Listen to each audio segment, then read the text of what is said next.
Case number 15 is an older female patient presenting with a lump along her volar proximal forearm. Again, there was concern for a lipoma and an ultrasound was requested. In the region of the lump and pain the patient was reporting, we see the distal biceps tendon, and as we follow the biceps tendon down over the elbow toward the radial tuberosity, you see it thickening, you see it becoming attenuated, and there's this hypoechoic material around it. We see this little bony spur or avulsive injury right at the tuberosity, and it looks as if there's a partial biceps tear here as the tendon splays out.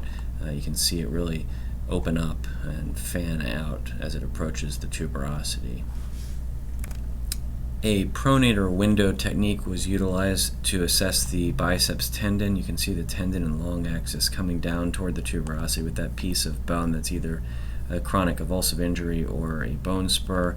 The biceps tendon itself looks okay up to about this point, and then we start seeing some partial tearing, hypoechoic material within it, the tendon becoming attenuated, and some fluid or synovitis near the attachment and tracking a little bit proximally.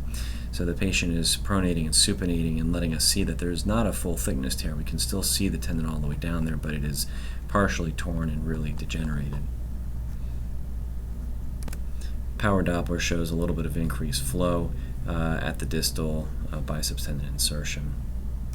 The patient returned a little more than a month later with continued swelling and a palpable abnormality per the primary care physician in this region. The ultrasound report was reviewed and an MRI was requested for further characterization. So this is about a little more than a month later. We see the distal biceps tendon coming down, and just like we saw in the ultrasound, it becomes attenuated and really starts to fan out here as it approaches the radial tuberosity.